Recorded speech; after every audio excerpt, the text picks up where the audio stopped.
What's up guys? I hope you are doing well. I am Veer. Welcome to Star Love Family. तो कैसे हो दोस्तों? मैं आशा करता हूँ शानदार तरीके से आप लोग अपनी लाइफ को एंजॉय कर रहे हो, अपनी सेहत, फैमिली और पढ़ाई का ध्यान काफी अच्छे से रख रहे हो।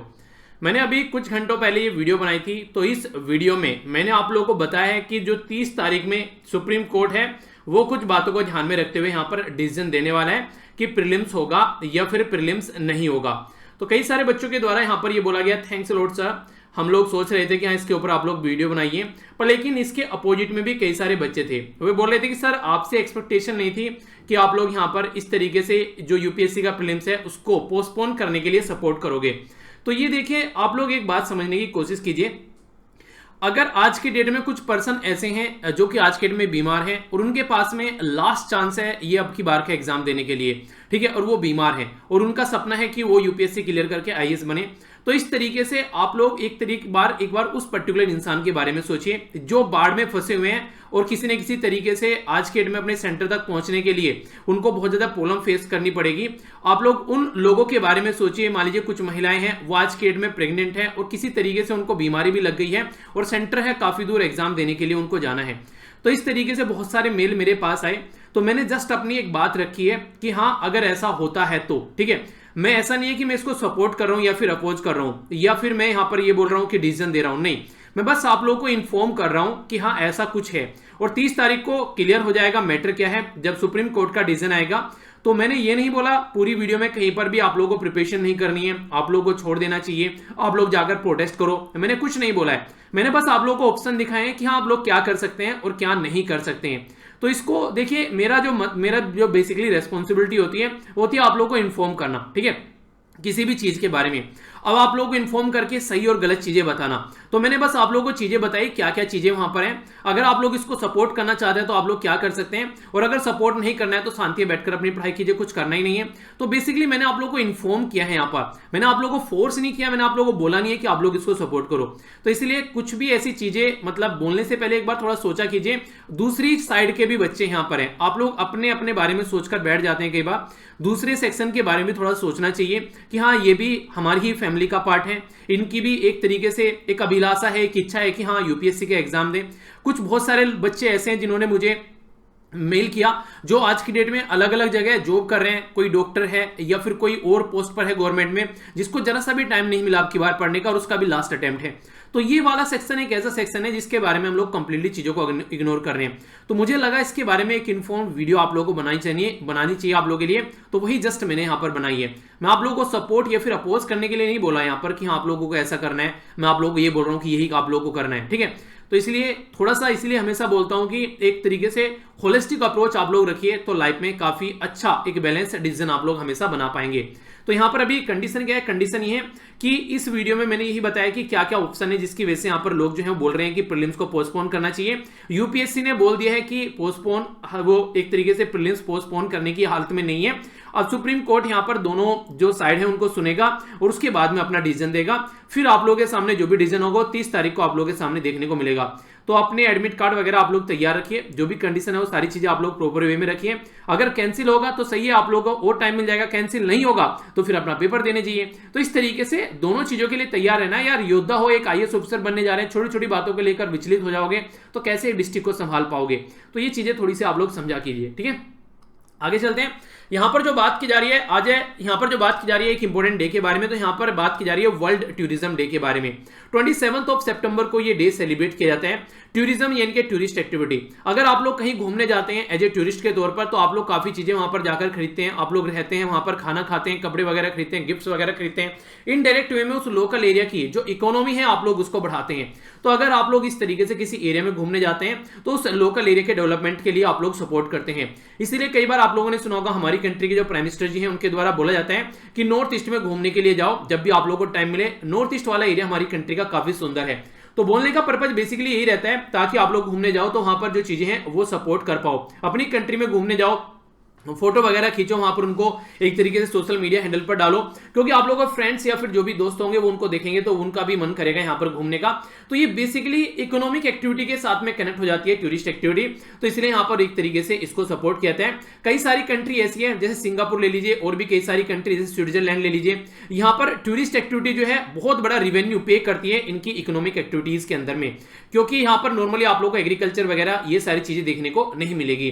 तो इसी के बारे में अवेयरनेस फैलाने के लिए क्या इंपॉर्टेंस है यहाँ पर टूरिज्म की, सोशल कल्चर और पॉलिटिकल इकोनॉमी के पॉइंट ऑफ व्यू से वो सारी चीजों के बारे में अवेयरनेस फैलाई जाती है। और अब की बात तो यहाँ पर जो थीम है वो काफी इंपॉर्टेंट है, तो ऐसे क्वेश्चन आप लोगों से एग्जाम में बन सकते हैं।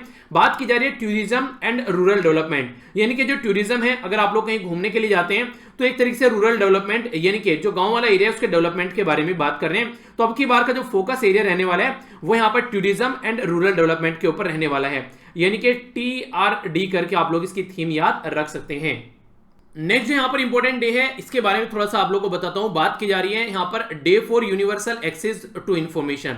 देखिए, जैसे आप लोग मान लीजिए आज की डेट में किसी पर्टिकुलर सिचुएशन में कोविड-19 की, तो अगर आप लोगों को इसके बारे में इंफॉर्मेशन नहीं मिलेगी कि कोविड-19 से लिए क्या क्या इलाज है हमारी कंट्री में, क्या क्या दवाइयां अवेलेबल हैं, कैसे आप लोग इससे बच सकते हैं, कैसे अपने परिवार का ध्यान रख सकते हैं, क्या क्या प्रिकॉशन आप लोग लेनी है, अगर होता है तो कौन सी दवाइयां हैं, क्या क्या चीजें अवेलेबल हैं, तो एक तरीके से ये आप लोगों के साथ में नाइंसाफी है अगर ये चीजें आप लोगों तक नहीं पहुंच पा रही है। तो इन्फॉर्मेशन, जैसे आप लोग किसी लोकल एरिया के मेंबर ऑफ पार्लियामेंट या फिर लेजिस्लेटिव असेंबली या फिर आप लोग यहाँ पर हिंदी में बोलो तो सांसद और विधायक को वोट डालने के लिए जाते हैं, आप लोगों को नहीं पता है कि ये इंसान जो है वो किस कैटेगरी में आता है, यानी कि एक तरीके से कैटेगरी का मतलब है कि कितनी क्रिमिनल केसेस इसके ऊपर चल रहे हैं, कितना पढ़ा लिखा है, कितनी इसकी प्रॉपर्टी है, क्या क्या हरकतें इसके द्वारा आज तक की गई हैं। अगर आप लोगों को सारी पता चीजें होंगी तो आप लोग उसके बेस पर एक इन्फॉर्म चॉइस अपनी ले पाओगे, क्या इसको वोट देनी है या फिर नहीं देनी है। तो राइट टू इन्फॉर्मेशन जो है वो काफी इंपॉर्टेंट है, और खासकर क्राइसिस के टाइम पर तो ये और भी ज्यादा इंपॉर्टेंट हो जाता है। तो 28 सितंबर जो है वो इसी से रिलेटेड है। यहाँ पर ये एक तरीके से कॉन्स्टिट्यूशनल, स्टैट्यूटरी और पॉलिसी गारंटी भी यहाँ पर प्रोवाइड कराते हैं। जैसे राइट टू इन्फॉर्मेशन एक्ट के बारे में बात करते हैं आप लोग, RTI के बारे में, वो यही बात बोलते हैं कि जनता तक इन्फॉर्मेशन यहाँ पर पहुंचनी चाहिए। और कई जगह तो ऐसा भी चीजें देखने को बोली जाती है कि ये जरूरी नहीं कि जनता आप लोगों से पूछेगी भैया ये क्या चीज है तभी आप लोग उसको बताओगे, आप लोग इन्फॉर्मेशन को अवेलेबल प्रोवाइड कराओ, जिसको मन होगा वो उसको जाकर देख लेगा, चीजें आप लोग छिपाते ही क्यों हो। तो ऐसी भी बात यहाँ पर बोली जाती है। तो एक्सेस होना चाहिए इन्फॉर्मेशन का यहाँ पर, अगर आप लोग रियलिटी में चाहते हैं कि सस्टेनेबल पॉलिसीज रहें और लोगों तक वो पहुंचे। और कोविड-19 क्राइसिस के ड्यूरेशन में ये तो और भी ज्यादा इंपॉर्टेंट यहां पर हो गया है, इसकी हेल्प से आप लोग बहुत सारे लोगों की लाइफ भी सेव कर सकते हो। तो ये है यहाँ पर यूनिवर्सल डे टू इन्फॉर्मेशन के बारे में बात की जा रही है, यहाँ पर day of universal access to information, इसके बारे में आप लोग एक हल्का सा आइडिया रख सकते हैं। नेक्स्ट यहाँ पर आप लोगों के सामने जो इन्फॉर्मेशन है इसमें बात की जा रही है 4th edition of India and Japan maritime bilateral exercise के बारे में। काफी इंपॉर्टेंट है यहाँ पर, जब भी किसी डिफेंस के एग्जाम की आप लोग तैयारी करते हैं और खासकर यूपीएससी में भी कई बार आप लोगों से क्वेश्चन पूछ लिए जाते हैं, या फिर किसी भी वनडे टाइप के एग्जाम की तैयारी आप लोग कर रहे हैं, तो चौथा एडिशन जो है यहाँ पर ये जापान मैरीटाइम बायलैटरल एक्सरसाइज, जिसको JIMEX यानी कि जापान और इंडिया मैरीटाइम यानी कि नेवल एक्सरसाइज के बारे में बात की जा रही है। तो ये आप लोग यहाँ पर बाइनली यानी कि एक तरीके से आप लोगों को 2 साल में एक बार देखने को मिलती है। अभी यहाँ पर ये आप लोगों को देखने को मिली सितंबर के महीने में 2020 में। इससे पहली बार जो यहाँ पर ये एक्सरसाइज आप लोगों को देखने को मिली थी ये अक्टूबर के महीने में देखने को मिली थी 2018 में। तो एरिया भी इंपॉर्टेंट हो जाता है यहाँ पर। अब की बार यहाँ पर नॉर्थ अरेबियन सी में आप लोगों को देखने को मिल रही है। पहली बार आप लोगों को विशाखापत्तनम के अंदर ये एक्सरसाइज देखने को मिल रही थी। अगर आप लोग यहां पर देखिए तो यहां पर ये है अपनी प्यारी कंट्री, बीचों बीच में आप लोगों को देखने को मिलेगा। ये हो गया अरेबियन सी, ठीक है। तो यहां पर अरेबियन सी में देखने को मिली और इसी के साथ में यहां पर अगर बात करें तो विशाखापत्तनम में आप लोग यहां पर ये देखने को मिली, ठीक है। तो यहां पर आप लोग देखिएगा ये है यहां पर विशाखापत्तनम आंध्र प्रदेश के अंदर में। तो इस तरीके से इंफॉर्मेशन आप लोग रखा कीजिए, खासकर मैप बेस्ड क्वेश्चन से रिलेटेड। तो ये जो सीरीज ऑफ एक्सरसाइज है यहाँ पर जनवरी 2012 में इसको स्टार्ट किया गया था। स्पेशल फोकस ये था कि कैसे मैरीटाइम सिक्योरिटी हम लोग कर सकते हैं, उसमें कोऑपरेट एक दूसरे के साथ में कर सकते हैं। और जापान हमारी कंट्री के लिए काफी इंपॉर्टेंट पार्टनर है कई सारे फील्ड में, जिनमें से मैरीटाइम सिक्योरिटी एक फील्ड है यहाँ पर। जो यहाँ पर JIMEX 20 है, यहाँ पर ये इनहेंस करेगी कोऑपरेशन कि कैसे हम लोग कॉन्फिडेंस ला सकते हैं एक दूसरे कंट्री की नेवीज के अंदर, और कैसे हम लोग अगर कल को कोई भी प्रॉब्लम आती है एक दूसरे को एज ए फ्रेंडशिप के तौर पर यहाँ पर हम लोग एक दूसरे को सपोर्ट कर सकते हैं। तो ये एक्सरसाइज डायरेक्ट आप लोगों से क्वेश्चन पूछे जा सकते हैं। और रिसेंटली अभी जो जापान के प्राइम मिनिस्टर हैं वो नए प्राइम मिनिस्टर यहां पर बने हैं, शिंजो एबे ने अपना जो पद है वो छोड़ दिया है बीमारी के चलते। तो नए प्राइम मिनिस्टर जापान के कौन बने हैं उसके बारे में पता होना चाहिए आप लोगों को बताया था। चलिए रिवीजन कर लीजिए, नीचे आप लोग उनका नाम बताइए कमेंट बॉक्स में। ओके, आगे बढ़ते हैं। न्यूज है आप लोगों के सामने, यहाँ पर बात की जा रही है एक पर्टिकुलर इंश्योरेंस एजेंसी के बारे में। तो इसका नाम है यहाँ पर, जो इंश्योरेंस एजेंसी को बेसिकली एक तरीके से रेगुलेट करती है और एक तरीके से डेवलपमेंट का काम करती है। तो यहाँ पर insurance regulatory development authority of India IRDAI की बात की जा रही है। इसके द्वारा अभी आइडेंटिफाई किया गया है 3 इंस्टीट्यूशन को। पहला तो आप लोगों को पता है LIC होगा, life insurance corporation of India. दूसरा यहाँ पर general insurance corporation of India GIC। तीसरा यहाँ पर the new India insurance corporation. ठीक है, तो यहाँ पर ये 3 जो इंस्टीट्यूशन है हमारी कंट्री में, इनको डोमेस्टिक सिस्टमेटिकली यहाँ पर इंपॉर्टेंट जो इंस्टीट्यूशन है, बेसिकली इंश्योरर है, उसकी कैटेगरी में इनको रखा गया है। कहने का मतलब क्या है आप लोग समझिए, अगर छोटी छोटी कंपनी है हमारी कंट्री में, तो कल को ऐसा होगा कि उनको फंडिंग नहीं मिली, कोई और प्रॉब्लम आ गई, तो फेल हो जाएंगी, यानी कि उनका एग्जिस्टेंस जो है वो नहीं रह पाएगा। बड़ी बड़ी जो इंश्योरेंस कंपनी है उनको सपोर्ट करने की कोशिश की जा रही है, और एक टैग लाइन यूज की जाती है, too big to be fail. Too big to be fail मतलब क्या? इसका मतलब ये कि ऐसी एजेंसीज जो फेल होने के लिए काफी बड़ी है, यानी कि वो फेल नहीं होगी, ऐसी एजेंसी को सपोर्ट करो और इसको सिस्टमेटिकली इंपॉर्टेंस एजेंसी का नाम आप लोग दो।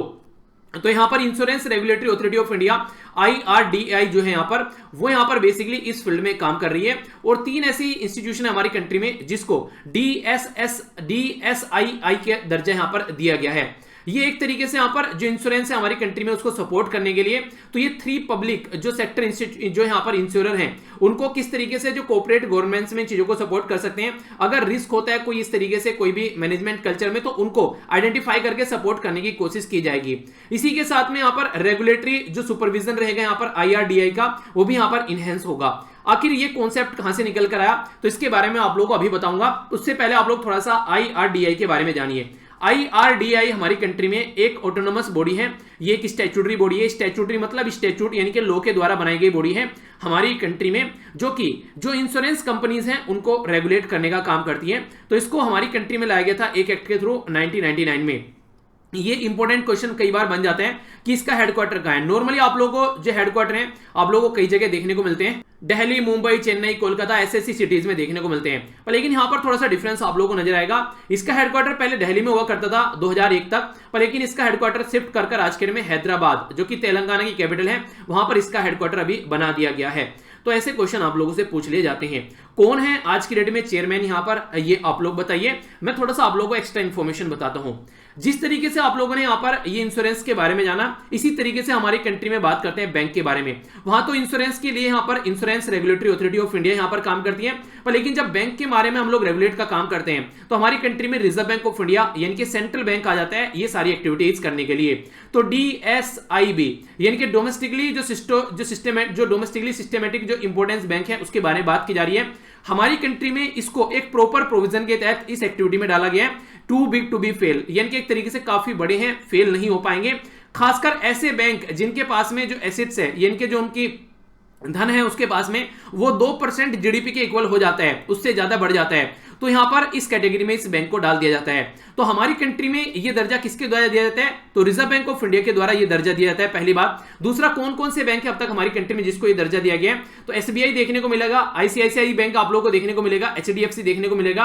ये 3 बैंक ऐसे हैं जिनको आइडेंटिफाई किया गया था हमारी कंट्री में इस पर्टिकुलर कैटेगरी के अंदर में। तो 3 इंश्योरेंस कंपनी और 3 ये बैंक जिनका नाम आप लोगों से पूछा जा सकता है। इंश्योरेंस कंपनी को रेगुलेट करता है IRDAI, insurance regulatory development authority of India, और अगर बैंक के बारे में बात करें तो यहां पर इसको रेगुलेट करता है रिजर्व बैंक ऑफ इंडिया। तो तीनों बैंक के तीनों जो इंश्योरेंस एजेंसी और बैंकों के नाम आप लोगों को पता होने चाहिए। तो यहां पर है life insurance corporation of India, general insurance corporation of India, और यहां पर नेक्स्ट यहां पर द न्यू इंडिया एश्योरेंस। ठीक है, तो यहां पर ये तीनों नाम आप लोग यहां पर याद रखिएगा, तो क्वेश्चन एग्जाम में बन जाए तो कंफ्यूजन नहीं होना चाहिए। नेक्स्ट जो न्यूज है आप लोगों के सामने यहां पर जो बात की जा रही है, ये परमानेंट कोर्ट ऑफ आर्बिट्रेशन के बारे में बात की जा रही है। अभी हमारी कंट्री एक केस हार गई इंटरनेशनल कोर्ट में, जो कि हेग यानी कि नीदरलैंड में लोकेटेड है। आप लोग लोकेशन एक बार देख लीजिए ताकि आप लोग याद रख सकें कि कहां पर ये लोकेटेड है, तभी आप लोग चीजों को समझ पाएंगे। ये होगी अपनी प्यारी कंट्री। अगर आप लोग यहां पर यूरोप के अंदर जाएंगे तो आप लोग यहां पर नीदरलैंड देखने को मिलेगा। ये यहां पर ये हो गया नीदरलैंड, ठीक है, जिसको पहले हॉलैंड के नाम से भी जाना जाता था। ये हो गया यहाँ पर नीदरलैंड। तो ये यहां पर आप लोग देख लीजिए एग्जैक्ट यहां पर ये है नीदरलैंड। थोड़ा सा और जूम कर लेते हैं, ये है, ठीक है। तो द हेग है यहाँ पर ये एक पर्टिकुलर इसकी सिटी जो काफी इंपॉर्टेंट है, ठीक है। तो इसके बारे में यहाँ पर बात की जा रही है। इधर आप लोग थोड़ा सा आएंगे तो आप लोग यहाँ पर ये पर्टिकुलर एरिया देखने को मिलेगा जिसको बोलते हैं नॉर्थ सी, ठीक है। तो नॉर्थ सी के साथ में यहाँ पर ये कनेक्टेड है। अब तक आइए न्यूज की ओर चलते हैं। हमारी कंट्री के खिलाफ यहाँ पर वोडाफोन जो थी इस परमानेंट कोर्ट के अंदर में पहुंची और हमारी कंट्री वहां पर केस हार गई। केस क्या था? केस बेसिकली ये था कि वोडाफोन के ऊपर कई सारे टैक्स हमारी कंट्री में लगाए गए, जिसके चलते यहाँ पर वोडाफोन जो थी उससे सेटिस्फाई नहीं थी। तो पहले हाई कोर्ट के अंदर गई, वहां केस हार गई, फिर सुप्रीम कोर्ट के अंदर गई, तो वहां पर सुप्रीम कोर्ट ने उसको सपोर्ट किया, पर लेकिन गवर्नमेंट के द्वारा अमेंडमेंट लाया गया और अमेंडमेंट लाकर लॉ ही चेंज कर दिया गया। तो फिर से उसके पास में कोई ऑप्शन नहीं रहा, तो इंटरनेशनल कोर्ट में चली गई। अब यहां पर ये जीतकर सामने आई है। तो अब हमारी कंट्री में इसको 22,100 के करीब करोड़ रुपए यहां पर बेसिकली कैपिटल गेन और इसी के साथ में जो विदहोल्डिंग टैक्स के द्वारा यहां पर हमारी कंट्री गवर्नमेंट को देना था, तो वो अब यहां पर ये नहीं देगी। ये केस को यहां पर जीतकर आ चुकी है और बोला गया है कि यहां पर इस तरीके से फ्यूचर में इंडिया ऐसी एक्टिविटी नहीं करे, क्योंकि अगर ऐसा करेगी तो इंडिया को काफी नुकसान देखने को मिलेगा।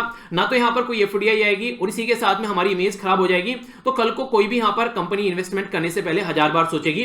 तो ये काफी ज्यादा जरूरी है कि इन सब चीजों को हम लोग थोड़ा सा ध्यान में रखें। और रेट्रोस्पेक्टिवली अगर कोई हम लोग इंप्लीमेंट करते हैं पॉलिसीज, का मतलब होता है कि बैकग्राउंड में पीछे जाकर हम लोगों ने इसको इंप्लीमेंट किया, तो उससे भी हम लोग को थोड़ा सा बचना चाहिए, क्योंकि ये भी एक तरीके की इमेज खराब करता है। तो इसके चलते ये भी केस था, तो इसके बारे में एक मोटी मोटी सी इंफॉर्मेशन आप लोगों के माइंड में क्लियर होनी चाहिए। आगे चलते हैं। नेक्स्ट जो यहां पर ये न्यूज है, ये काफी इंपॉर्टेंट न्यूज है आप लोगों के लिए। यहां पर अगर बात की जाए, ये फेम के बारे में बात की जा रही है। फेम जो है इसका फुल फॉर्म आप लोग जानिए। सबसे पहले इसको बोलते हैं faster adaptation and manufacturing of hybrid and electric vehicle in India. तो ये फेम स्कीम जो है हमारी कंट्री में बेसिकली जो डीजल और पेट्रोल के जो हमारी इक्विपमेंट यूज करते हैं उनसे चेंज होकर बैटरी का जो व्हीकल है उस पर शिफ्ट होने की बात की जा रही थी, या फिर इलेक्ट्रिक व्हीकल जिसको आप लोग बोलते हैं। तो ये स्कीम हमारी कंट्री में 2015 में लाई गई थी। फिर आगे चलकर इसका सेकंड एडिशन यानी कि सेकंड फेज इसका देखने को मिला।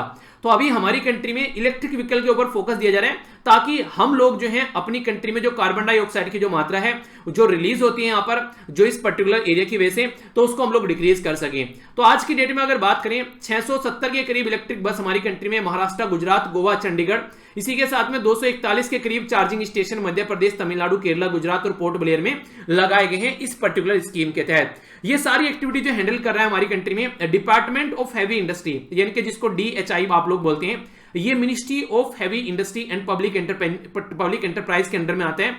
तो ये यहां पर मिलकर इसके लिए काम कर रहे हैं। तो अगर आप लोगों से कोई पूछे जो फेम स्कीम है वो कौन सी मिनिस्ट्री के अंडर में आती है, तो ये आती है ministry of heavy industry and public enterprise के अंडर में, जो कि यहां पर इसको इंप्लीमेंट कर रहा है। बेसिकली पर्पज यही है कि इलेक्ट्रिक व्हीकल या फिर हाइब्रिड मतलब जो इलेक्ट्रिसिटी से भी चलते हैं और जो डीजल या फिर पेट्रोल से आप लोगों को ये देखने को मिलते हैं, ठीक है। तो नॉर्मली यहां पर बेसिकली ऐसा रहता है कि मिक्स्ड जो व्हीकल यहां पर निकल कर आते हैं, तो पेट्रोल वगैरह और इसी के साथ में इलेक्ट्रिसिटी का कॉम्बिनेशन आप लोग बोल सकते हैं।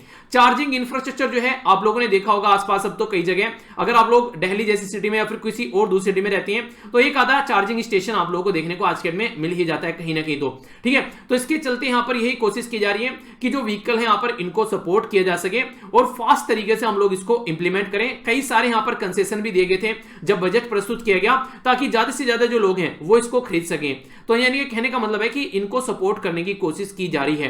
तो यहां पर ई व्हीकल हो गए यहां पर इस तरीके से, ठीक है, ई व्हीकल हो गए, ये सारे जो इस तरीके की कैटेगरी में आते हैं। तो आज की डेट में बोला जा रहा है जल्दी ही हमारी कंट्री में और भी जैसे कि चार्जिंग पॉइंट लगाए जाएंगे।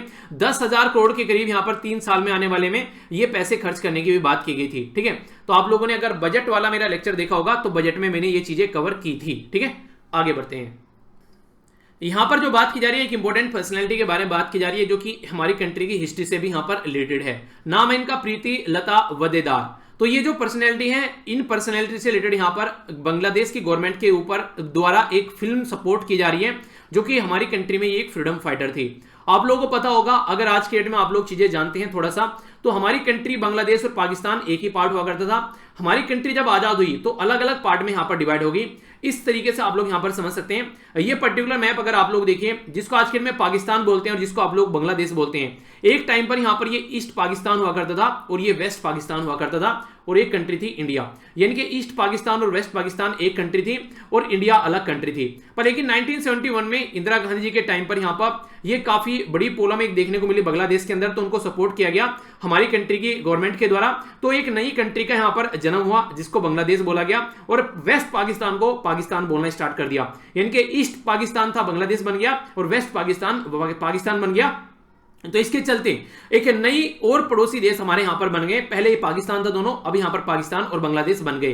तो इस तरीके से आप लोग समझिए, यानी कि आजादी से पहले की जो हमारी हिस्ट्री है और बांग्लादेश और पाकिस्तान की हिस्ट्री है वो सबकी हिस्ट्री एक जैसी है।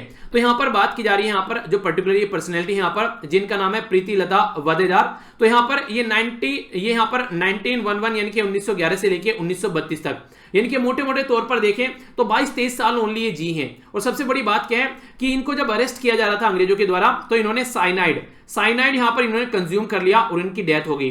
22 साल की उम्र में अपनी देश के लिए ये वाला जज्बा, तो आप लोग देखिए सैल्यूट कर सकते हैं ऐसी पर्सनैलिटी को, यानी कि किसी चीज के लिए इतना बड़ा जज्बा यहां पर जब देखने को मिलता है। तो इनकी जो पढ़ाई हुई वो बांग्लादेश में आप लोगों को देखने को मिली, और इसीलिए यहां पर ये बांग्लादेश से बिलोंग करती है इंडायरेक्ट वे में अगर बोला जाए आज के डेट में, तो इसलिए यहां पर ये चीजें सपोर्ट की जा रही हैं। तो इनका जो ग्रुप था वो हेड किया जा रहा था सूर्य सेन जी के द्वारा।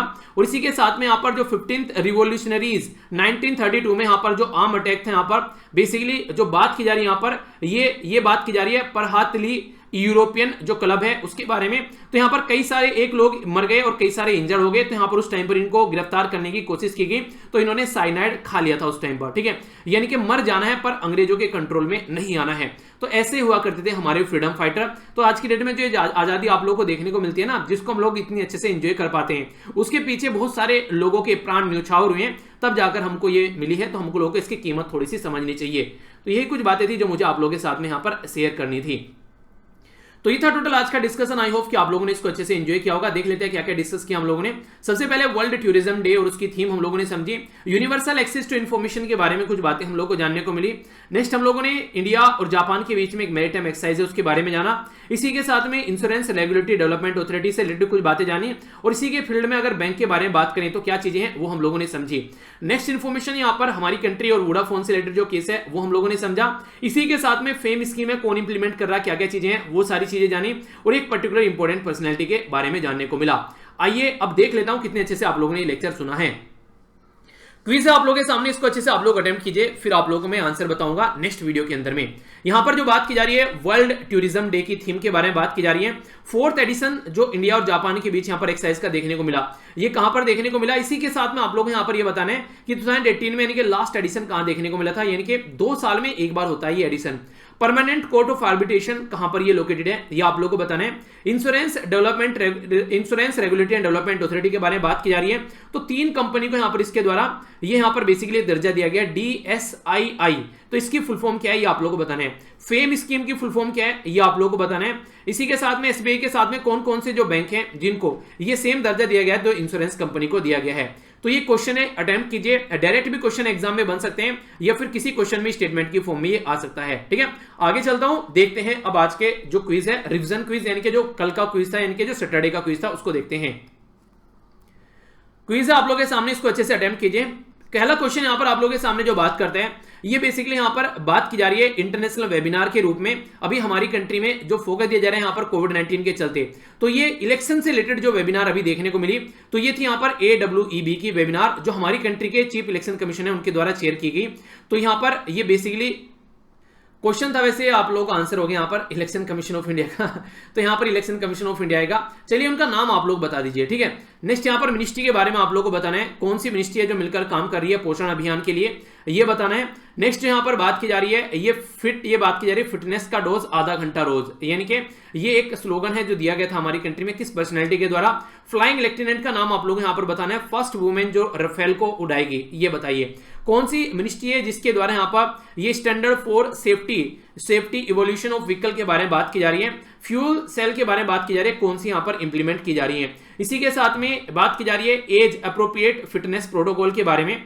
तो यहाँ पर ये जो बेसिकली मूवमेंट है किसके द्वारा लॉन्च किया गया और किस मूवमेंट का पार्ट है ये आप लोगों को बताना है। ये क्वेश्चन आप लोगों से मैंने पूछे थे, इनका आंसर एक बार देख लेते हैं तभी आप लोग चीजों को समझ पाएंगे। इलेक्शन कमीशन ऑफ इंडिया हमारी कंट्री में chief election commission of India Sunil Arora है, उनके द्वारा चेयर किया गया यहाँ पर इस मीटिंग को, जो कि association of world election bodies से रिलेटेड है। मिनिस्ट्री ऑफ जो आयुष है और ministry of women and development है वो मिलकर यहाँ पर पोषण अभियान के तहत काम कर रही है। प्राइम मिनिस्टर जी के द्वारा मंत्र दिया गया फिटनेस का डोज आधा घंटा हर रोज, फिटनेस का dose half an hour every day, ठीक है। तो ये आप लोग भी अपनी लाइफ में इंप्लीमेंट कर सकते हैं। नेक्स्ट बात की जा रही है यहाँ पर ये है शिवांगी सिंह, ठीक है। तो शिवांगी सिंह जो है हमारी कंट्री में फर्स्ट वुमेन बनने वाली है जो कि राफेल उड़ाए यहाँ पर इनके द्वारा, मतलब बन चुकी है, बनने वाली नहीं है, ठीक है। शायद बन चुकी हैं फिर उड़ाएंगे, चलिए जो भी है मतलब ये पर्सनैलिटी बनेगी, ठीक है, चेक कर लीजिएगा थोड़ा सा, आगे उड़ाएंगे या फिर अभी उड़ाने वाली है। Ministry of road transport and highway के बारे में बात की जा रही है, इसके द्वारा हाइड्रोजन फ्यूल सेल को इंप्लीमेंट करने की बात की जा रही है। प्राइम मिनिस्टर मोदी जी के द्वारा फिट इंडिया मूवमेंट के तहत बोला है कि आप लोगों को फिट रहना है, तो एक प्रॉपर जो फिटनेस के बारे में यहाँ पर बात की जा रही है। तो ये था टोटल आज का डिस्कशन। आई होप कि आप लोगों ने इसको अच्छे से एंजॉय किया होगा। पीडीएफ लेक्चर की जाकर यहां से डाउनलोड कर सकते हैं, सारी पीडीएफ एक जगह इकट्ठी मिल जाएगी। और इसके लिए अगर इसके बारे में अगर आप लोगों से फिर से बात करूं तो अच्छे से अपने एग्जाम की प्रिपरेशन करते रहिए, जो भी होगा वो सबके लिए होगा। आप लोग कोई स्पेशल केस नहीं है कि आप लोगों के लिए अलग से रूलर रेगुलेशन आने वाले हैं, तो अच्छे से अपनी पढ़ाई पर आप लोग फोकस देकर चलिए, ठीक है। तो मिलता हूं नेक्स्ट लेक्चर में, इसी तरीके से एंजॉय करते रहिए। बड़ों को नमस्ते, छोटों को प्यार, छोटी सी लाइफ एंजॉय करा, तब तक के लिए जय हिंद।